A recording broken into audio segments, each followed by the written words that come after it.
దేవునికి స్తోత్రము. ప్రభువునందు ప్రియ సహోదరి సహోదరుడా, మరోసారి ఉదయకాల సమయంలో దేవుని వాక్యాన్ని ధ్యానించటకు దేవుడు మనకు ఇచ్చిన తన్నితి కొరికే దేవుడు స్తుతిద్దాం. దేవుని యొక్క వాక్యం ద్వారా దేవుడు మనతో మాట్లాడుతున్నాడు. కీర్తనలో 119 కీర్తన 67 వచనం, శ్రమ కలగక మునుపు నేను త్రోవ విడిచి తిని ఇప్పుడు నీ వాక్యము అనుసరించి నడుచుకున్నట్లు, శ్రమ కలగక మునుపు నేను త్రోవ విడిచి తిని ఇప్పుడు నీ వాక్యము అనుసరించి నడుచుకొంచున్నాను. 119 కీర్తన 71 వచనంలో, నేను నీ కట్టడలను నేర్చుకున్నట్లు శ్రమ నొంది ఉండుట నాకు మేలయ. సహజంగా శ్రమలు మంచియా కాదా? ఈ రోజున శ్రమలు వచ్చినప్పుడు, కష్టాలు వచ్చినప్పుడు ఏమనుకుంటున్నాం మనం? నాకు ఇన్ని కష్టాలు వచ్చినాయి, ఇన్ని బాధలు వచ్చినాయి అనుకుంటున్నావా? శ్రమలు అనేది ప్రతి మనిషికి వస్తాయి. శ్రమలు కష్టాలు లేని వాళ్ళు ఎక్కడ ఉంటారంటే సమాధిలో ఉంటాయి. చూడండి, చచ్చినోడి మీద 10 కేజీలు బరువు పెట్టామనుకోండి, బరువు వేస్తుందంటాడా? అండ్ ఎందుకని? వాడికి ఆ స్పర్శ. బ్రతికున్నవాడు వాడికి బరువు తెలుసు. అలాగే శ్రమలు కష్టాల్లో నిలబడేది ఎవరంటే క్రైస్తవుడే. ఒక ఆత్మీయుడు ఎప్పుడు కూడా సమస్యలకి, శోధనలకి, పరిస్థితులకి ఎదుర్కొంటూ వెళ్ళిపోతాడు. సమస్యలు, శోధనలు వచ్చినప్పుడు ఎదుర్కొంటూ వెళ్తాడు.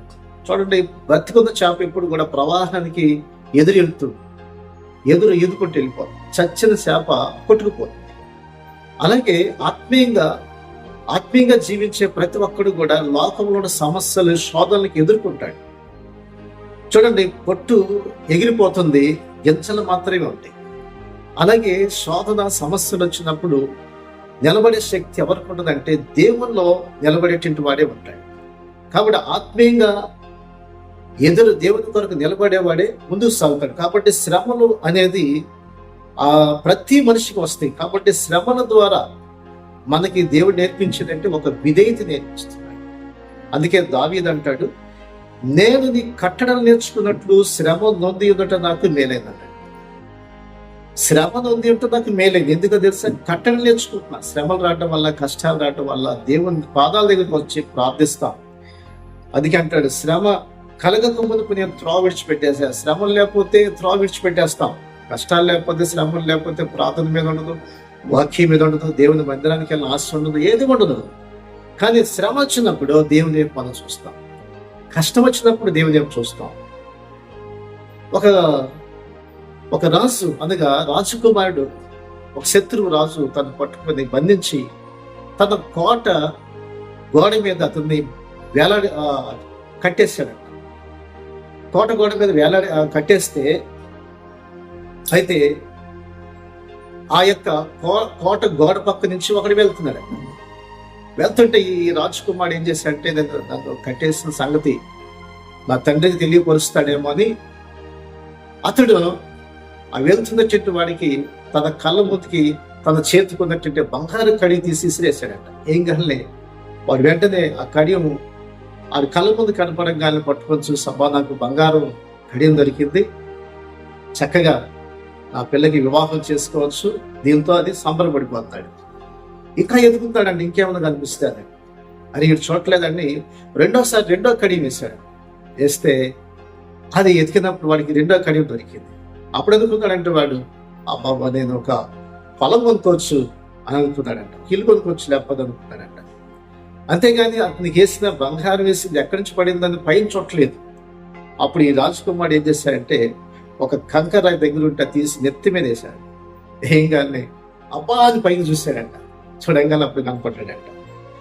అలాగే మనకి అన్ని ఉన్నప్పుడు మనం ఇంకా ఏదో కావాలి వెతుకుతూ ఉంటాం.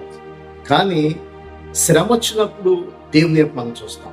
అందుకే దేవుడు కొన్నిసార్లు శ్రమలు, కష్టాలు ఎలా చేస్తాడు? ఎందుకంటే మనం దేవుని వైపు చూస్తామని.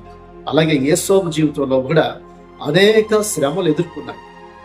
అన్నలు దేవుడు దర్శనమిస్తే దేవుడు ఆ దర్శనమును ఆ తల్లిదండ్రులు చెప్తే అసూయపడ్డారు. అందుకని యేసోబుని అన్నదమ్ములు ఏం చేశారు? అమ్మేశారు. అలాగా ఐగుప్తు దేశం అమ్మబడ్డాడు. చూడండి, అతడు చెరసాలలో వేయబడ్డాడు, అనేక శ్రమలు ఎదుర్కొన్నాడు. 13 సంవత్సరాలు మరి ఐగుప్తు దేశంలో తండ్రికి తన సహోదరు దూరంగా ఉన్నాడు. ఆ తర్వాత దేవుడు సింహాసనం ఎక్కించాడు. అలాగే దావీదు కూడా అభిషేకించబడ్డాడు. 13 సంవత్సరాలు తర్వాత అతడు సింహాసనం ఎక్కాడు. అప్పటి వరకు కూడా సౌలు చేత తరవబడ్డాడు, అబ్షాలోము చేత తరవబడ్డాడు. అనేకమైన శ్రమలు దావీదు కూడా ఎదుర్కొన్నాడు.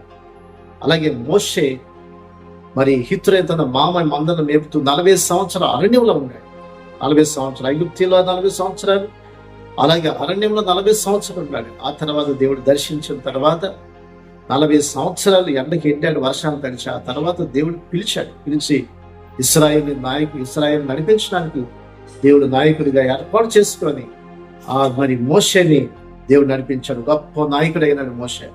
40 సంవత్సరాల ఇశ్రాయేలుని మరి వారికి ముందుండి వారు నడిపించిన ఒక నాయకుడిగా దేవుడు సిద్ధపరిచినాడు. అంటే మోషే చనిపోయిన సమయానికి 120 సంవత్సరాలు. వారందరూ కూడా శ్రమలో నలగొట్టబడ్డారు. అలాగే మన శ్రమలు లేకపోతే, కష్టాలు లేకపోతే దేవుని ఆశీర్వాదాలు మనం చూడలేము. కాబట్టి శ్రమ కలిగి ఉంటే నాకు మేలైన దావీదు అన్నాడు. కాబట్టి శ్రమలు కలిగి ఉండటం వల్ల మనకు దేవుని కట్టలు నేర్చుకుంటాం, దేవుని సత్యంలో నడుస్తాం, దేవుని మీద ఆధారపడతాం. కాబట్టి ఈరోజు నీ కష్టాలు వచ్చినాయి, శ్రమలు వచ్చినాయి, బాధ వచ్చిందని దిగులు పడవగా చింతించబాకు. నీ యొక్క చదువుల్లో, నీ ఉద్యోగంలో, వ్యాపారంలో, అలాగే నీ కుటుంబంలో, నీ బిడ్డల వల్ల, నీ భర్త వల్ల, నీ భార్య వల్ల నేను ఇన్ని సమస్యలు ఎదుర్కొంటున్నా, ఇన్ని కష్టాలు ఎదుర్కొంటున్నా, ఇన్ని ఆర్థికమైన పరిస్థితులు ఎదుర్కొంటున్నా అనుకోవాలి.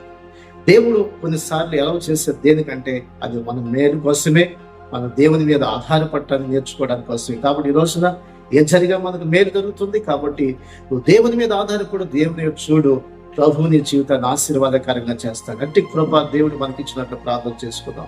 పరిశుద్ధుడా, ప్రేమ గల తండ్రి, వాక్యాన్ని విన్నాం. మా ప్రియ సహోదరుల దగ్గర ప్రార్థన చేస్తున్నాం. శ్రమ కలగక మునుపు నేను త్రోవ విడిచిపెట్టాను, శ్రమ నొందింటూ నాకు మేలు అన్నాడు దావీదు. కాబట్టి శ్రమంలో, మాకు కష్టాల్లో, అనేకమైన పరిస్థితులు కూడా మేము వెళ్తున్నప్పుడు దేవా నీ మీద ఆధారపడితే మాకు నేర్పించాలి, నీ సత్యంలో మేము నడవగలం. ఆ విధంగా ప్రభా నీ యొక్క కృపలో ప్రతి ఒక్కరిని కూడా దర్శించి, దీవించి, ప్రతి శోధన నుంచి, ప్రతి సమస్య నుంచి విడిపించి శాంతి, సమాధానం, దీవెన, ఆశీర్వాదాలు దయచేయమని యేసు నామమున అడుగుచున్నాం తండ్రి, ఆమేన్. ఈ శ్రేష్టమైన సందేశం మీకు దీవెనకరంగా ఉంటే 10 మందికి షేర్ చేయండి, లైక్ చేయండి, మంచి కామెంట్ పెట్టండి.